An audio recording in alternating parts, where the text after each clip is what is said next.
बात होते महाराष्ट्र एकीकरण समिती तिकडे वाद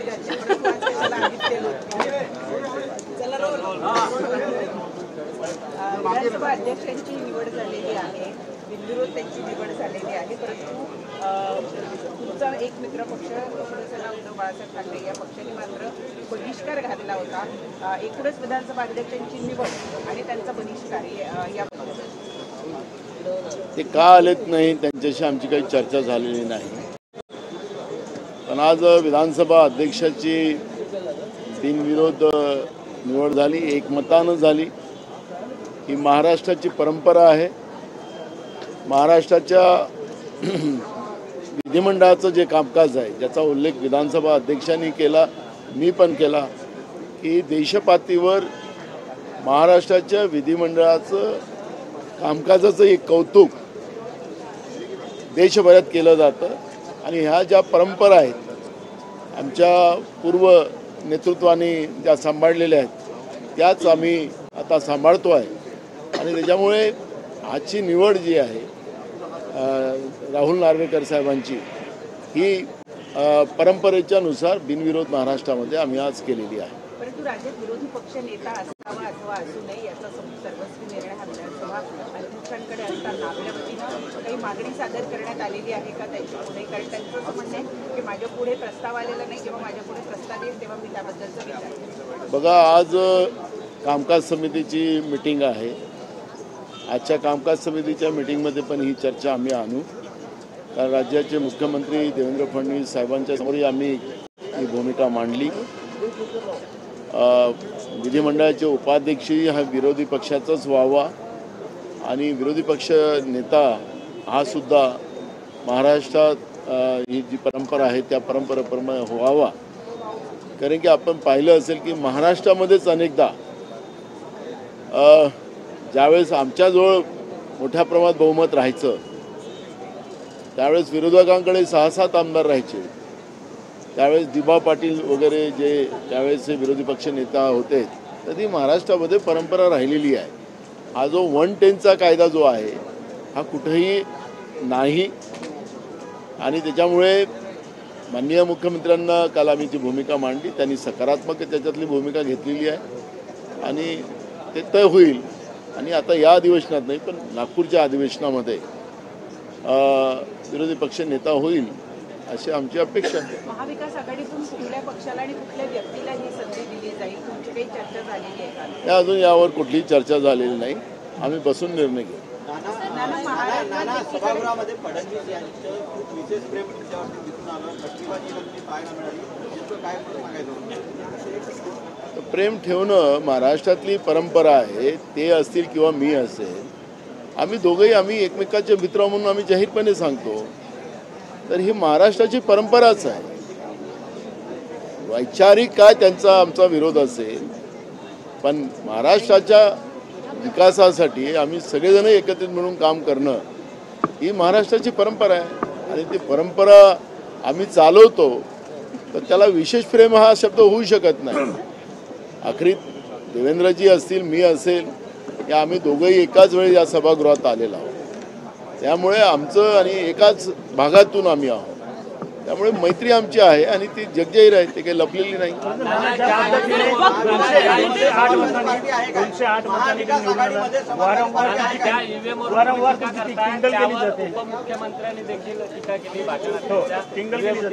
बरं असं आहे की जो 5वी बहुमत यांना मिळालेला आहे त्या 5वी बहुमताची मस्ती या लोकांजवळ आहे अशा पद्धतीचं ते आज वागत होते.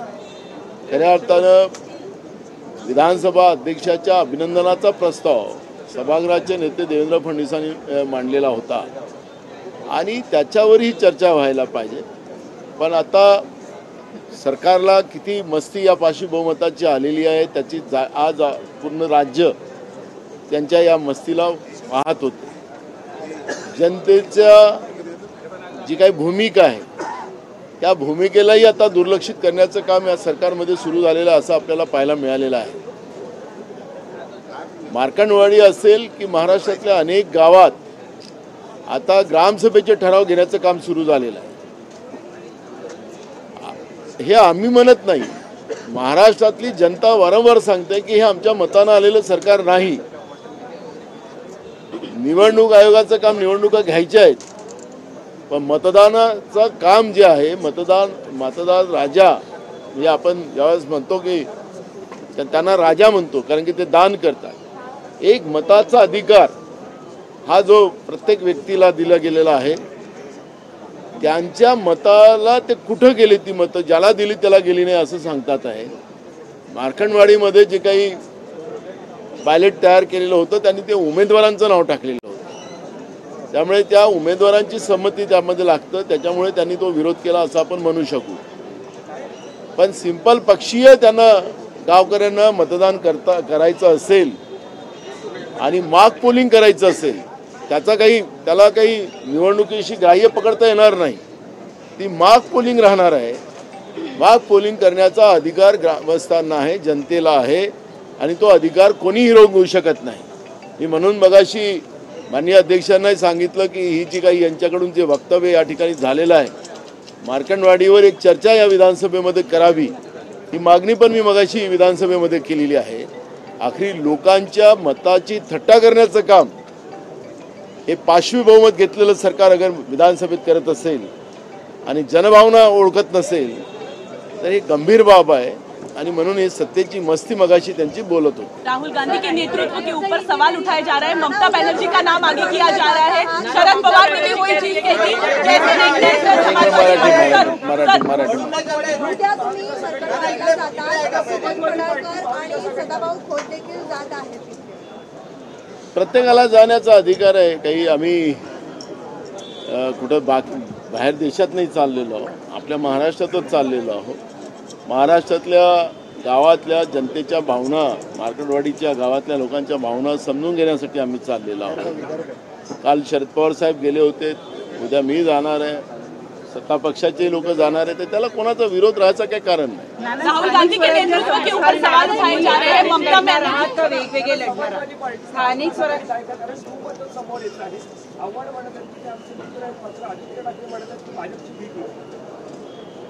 कोणाला समाजवादी पार्टी अबू आझमी ने त्यादिवशी म्हटलं ना की आम्ही वेगळे होऊ. समाजवादी पार्टी महाविकास आघाडीमध्ये आहे काय?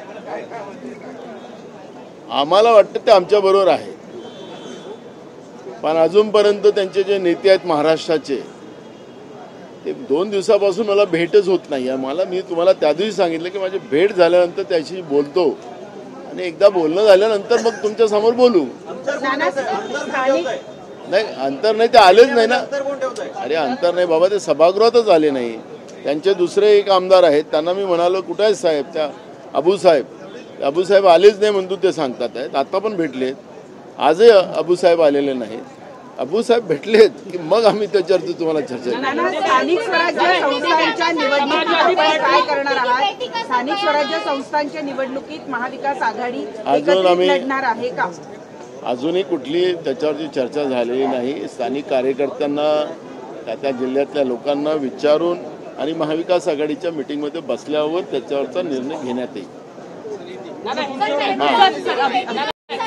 राहुल गांधी के नेतृत्व के ऊपर बड़ा सवाल आ रहा है. एक मिनट बोलते हैं. राहुल गांधी के नेतृत्व के ऊपर काफी बड़ा सवाल उठाया जा रहा है, ममता बनर्जी का नाम आगे लिया जा रहा है. कहीं ना कहीं सत्यपाल मलिक ने ये भी कहा है कि उद्धव ठाकरे या फिर ममता बनर्जी, 2 नाम सजेस्ट किए. दूसरी तरफ समाजवादी पार्टी के भी जो नेता है वो कह रहे हैं कि राहुल गांधी की लीडरशिप उतनी कॉम्पिटेंट नहीं है अभी इस बार, क्योंकि उनको काफी मौका दिया गया है और प्रॉपरली चीजें जो पैन आउट होनी चाहिए थी इंडिया ब्लॉक के लिए वैसी नहीं हुई. कैसे देखते हैं इस पूरे? देखो, ये राष्ट्रीय लेवल का काम है, वो राज्य पे होने वाला नहीं है. जो इंडिया आघाड़ी जो बनी है वो राष्ट्रीय लेवल पे बनी है, तो राष्ट्रीय नेतृत्व वहाँ पे बैठ के वो डिस्कशन करेंगे, सबका निर्णय रहेगा, उसके आधार पर निर्णय होगा. तो ये राज्य पे चर्चा नहीं हो सकती. पर आप कांग्रेस चीफ है, आपके बड़े नेता पे सवाल उठाया जा रहा है और उसके पैरेलल में उद्धव ठाकरे का नाम आगे आ रहा है. मेरा इशू वो नहीं है. मेरा इशू ये राष्ट्रीय लेवल पे क्या डिस्कशन है, राष्ट्रीय लेवल पे हो, और उसमें हम लोगों ने डिस्कशन में जाना नहीं है. इल्तिजा मुफ्ती ने ये कहा कि हिंदुत्व एक बीमारी की तरह है. देखो, जो लोग संवैधानिक व्यवस्था को नहीं मानते उन लोगों के बारे में मैं चर्चा करना नहीं चाहता हूँ। ये महबूबा मुफ्ती बीजेपी के साथ 3 साल राज्य के मुख्यमंत्री जम्मू कश्मीर में बने रही, तो आज बीजेपी के हिंदुत्व या कोई हिंदुत्व के नाम से देश में काम कर रहे हैं पार्टियाँ, पॉलिटिकल पार्टियाँ, कोई मुस्लिम के नाम से पॉलिटिकल पार्टियाँ काम कर रही है, ये हमारा देश का संविधान नहीं कहता। इस बात को कोई मान्यता नहीं है। हमारे देश में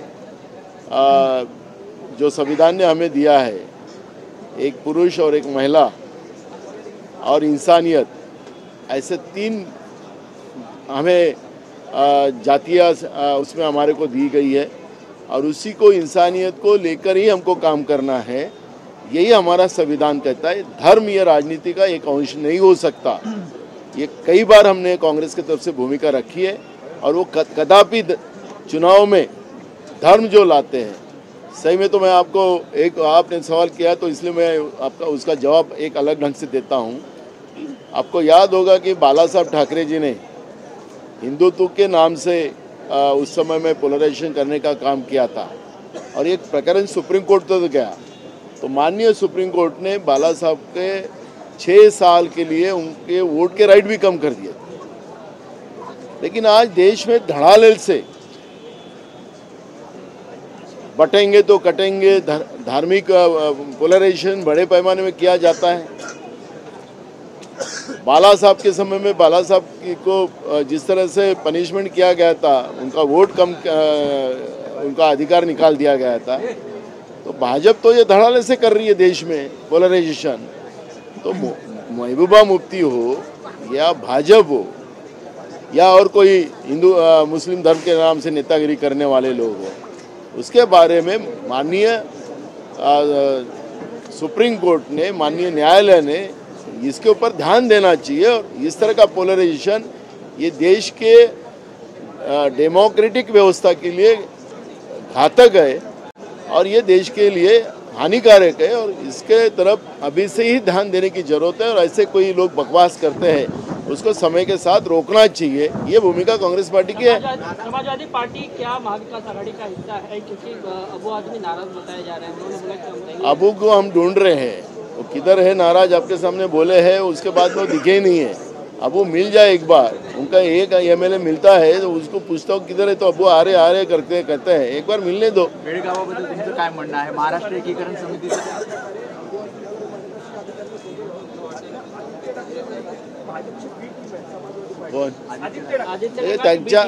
त्यांच्या पक्षाचं काय मत असेल तो त्यांचं मत आहे, ते आम्ही त्याच्यावरचं काही प्रतिक्रिया द्यायला त्यांच्या पक्षाची बंधनकारक नाही। बेळगावाबद्दल काय म्हणणं आहे? बेळगावात महाराष्ट्र एकीकरण समितीचा मेळावा आहे, त्यात मराठी माणसांना थांबवलं जाते, नेत्यांना महाराष्ट्रात थांबवलं जाते, सत्ताधारी असं म्हणतात की कर्नाटकात काँग्रेसचं सरकार आहे आणि ते अन्याय करते। हे भाषण बंद करा म्हणा। तुमचं आणि फडणवीसांचं सरकार तिकडे भाजपचं सरकार आणि इकडे महाराष्ट्रामध्ये भाजपचं सरकार होतं, त्यावेळेस काय केलं?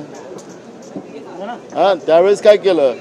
आता आरोप लावायला तुम्ही निघाला, तिथं कर्नाटकमध्ये काँग्रेसचं सरकार आहे, पण तुमच्या सरकारमध्येही पण त्यावेळेस या ठिकाणी मराठी भाषिकांवर अन्याय होत होता ना, त्यावेळेस का चूप होते? म्हणजे चित भी मेरी और पट भी मेरी। भाजपने आता ही भाषा बंद करावी आणि त्याच्यामुळे जे काही देशामध्ये घडतं आहे, केंद्र सरकार त्यांच्या ताब्यात आहे, शक्तिशाली सरकार आहे, मोदी है तो मुमकिन नहीं है, मग का नाही करत तिथला तो वाद एकदा निवडला जाऊ शकत? पण तसं करायचं नाही, लोकांना भांडत ठेवायचं, कधी धर्माच्या नावाने, कधी सीमावादाच्या नावाने, आणि त्याच्यावर राजकीय पोळ्या शेकायच्या। तर हा भाजपचा धंदा आहे आणि ते करतात। आज अभिनंदनाचा वर्ष सराव होत असताना मुख्यमंत्री असतील, उपमुख्यमंत्री असतील, त्यांनी आवर्जून तुमचा उल्लेख केलेला आहे। ही तुम्ही संधी दिली म्हणून आज परिस्थिती निर्माण झालेली आहे, कसं बघा? प्रत्येक लोक आपल्या आपल्या पद्धतीनं अर्थ लावतील, त्याच्यामुळे मला आता त्याच्यावरची चर्चा नाही। हे झालं, आता दुसरं सत्र पर्व सुरू झालेलं आहे, म्हणून सत्ता पक्षाच्या जवळ जे काही आता सत्तेचा माज आहे त्याच्या भरोशावर ते राजकारण करायला निघालेले आहेत, तर त्यांनी करावं। आणि त्यांना आम्ही आज एक भाषेत थोडंसं प्रेमाने समजवलेलं आहे, फार काही मोठ्या भाषेत नाही समजवलं, पण भविष्यात या सगळ्या प्रक्रिया पुढच्या काळात आल्या आणि येणारच आहे। आता तर सुरुवात झालेली आहे, सुरुवात आहे, भविष्यात आता पुढची लढाई लढू. नागपूरमध्ये मोठ्या प्रमाणात मद्य आणि जुगाराचे प्रकरण वाढलेले आहेत आणि पोलिसांना माहिती असून सुद्धा पोलीस कारवाई करत नाही. कशाचे? नागपूरमध्ये मटका आणि जुगार. महाराष्ट्रामध्ये असं नागपूरच नाही, आता कुठं वाचलेलं आहे. महाराष्ट्रामध्ये गैरकानूनी कामं, मटका असेल, ड्रग असेल, अवैध धंदे असतील, हे मोठ्या प्रमाणात महाराष्ट्रामध्ये चाललेलं आहे. गेल्या 2.5 वर्षापासून ही प्रक्रिया मोठ्या प्रमाणात आम्ही पाहतो आहे. वारंवार विधानसभेत हे प्रश्न आम्ही उपस्थित केले. सरकारकडे हप्ते येतात की काय चाललेलं आहे हे कळायला कारण नाही. आणि म्हणून त्या दिवशी देवेंद्र फडणवीस साहेब जेव्हा राज्याचे मुख्यमंत्री झालेत, त्यांच्याकडून ज्या काही अपेक्षा आम्ही व्यक्त केल्या त्याच्यामध्ये कायदा सुव्यवस्था, अवैध धंदे या सगळ्या गोष्टीवर वचक त्यांनी ठेवावा अशा अपेक्षा त्यांच्याकडून आम्ही व्यक्त केलेल्या आहेत. आता सुरुवात आहे, त्यामुळे आता पुढचं काळात काय काय होतं त्यानंतर पाहू. सरकारी खात्यांमधील लाचखोरांना पकडण्यासाठी लावण्यात येणाऱ्या सापळ्यांमध्ये जी घट आहे ती झालेली आहे. मागच्या तुलनेमध्ये यावर्षी 16% घट झालेली. त्यामुळे एकूणच 16% जरी घट झाली असेल तरी ह्या सगळ्या परिस्थितीकडे सरकारी कर्मचाऱ्यामध्ये थोडी घट झाली असं तुम्ही म्हणताय, जे आकडे येतात आहे. पण सरकारच्या दरबारातच भ्रष्टाचार वाढला, नोटाच्या बॅगाच्या तिथं सापडल्या. आता सरकारच कुंपणच शेत खायला निघालं तर त्याच्यावरचा आकडा वाढला ना. त्यामुळे आता व्यवस्था वेगळ्या पद्धतीनं झालेल्या आहे. लाचीच्या ज्या आणि भ्रष्टाचाराचं जे प्रकरण आहे ते याच मंत्रालयामध्येच सुरू झालेलं आहे, मंत्र्यांच्या बंगल्यात सुरू झालेलं होतं. आणि म्हणून ही जे आकडे दाखवले जातात ते खालच्या लेवलचं आता वरच्या लेवलवर आलेलं आहे, हा त्याचा अर्थ निघेल. नानाभाऊ, असा एक प्रश्न होता, लाडकी बहीण योजनेमध्ये निवडणुकीपूर्वी सरसकट लाभ दिला, जवळपास 2 कोटीपेक्षा अधिक लाभार्थी माहिती, परंतु आता छाननी होणार आहे, स्फूर्ती होणार आहे. मग ते निकष निवडणुकीपूर्वी का नव्हते, आता आले? लाडक्या बहिणीमध्ये संतापाची लाट आहे की म्हणतात आम्हाला जर आता 1500 रुपये नाही दिले तर मग आधी कसे दिले? जे सीडिंग होतं, लिंकिंग होतं त्यांनाच मिळालं होतं. आणि आता छाननी केल्यामुळे 50 लाखापर्यंत हे आकडेवारी येणार आहे. आणि लाडक्या बहिणीमध्ये बोलतात की सरकारने आमची फसवणूक करून मतं बदलती भूमिका नाही का? 1500 रुपये देऊन मतं विकत घेतलेत, असे लाडकी बहिणीचा संताप आहे. आगे आगे देखो क्या क्या होता है. अभी लाडली बहन का लाड़लापन खत्म हो गया. अभी अब एक लाडला भाई जो है, एक लाडले भाई के लिए महाराष्ट्र काम करेगा.